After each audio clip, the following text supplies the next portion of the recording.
আসসালামু আলাইকুম। শহীদ ওসমান বিন হাদির স্ত্রী যেদিন হাসপাতালে হাদিকে দেখতে এসেছিলেন, সেই দিনের দৃশ্য ছিল নীরবতার ভেতরে লুকিয়ে থাকা এক অনন্য দৃঢ়তার গল্প।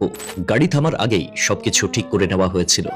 তিনি গাড়ি থেকে নামবেন, কিন্তু কোনো ক্যামেরা চলবে না।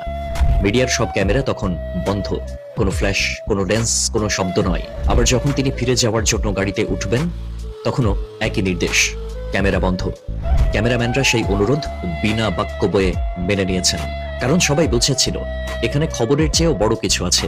এখানে আছে শোক, আছে সম্মান। শহীদ হাদির স্ত্রী এক মুহূর্তের জন্য ক্যামেরার সামনে আসেননি। তিনি কোনো বক্তব্য দেননি, কোনো দৃশ্য তৈরি করেননি। সবচেয়ে প্রিয় মানুষটিকে হারানোর যন্ত্রণা মানুষকে ভেতর থেকে ভেঙে দেয়। এমন শোকে কেউ কথা হারায়, কেউ পাথরের মতো নিশ্চুপ হয়ে যায়। তিনি হয়তো সেই অবস্থার মধ্যেই ছিলেন, কিন্তু সেই সীমাহীন শোকের মাঝেও তিনি নিজের হায়া, নিজের আত্মমর্যাদা, নিজের সীমারেখা থেকে এক চুলো সরে আসেননি।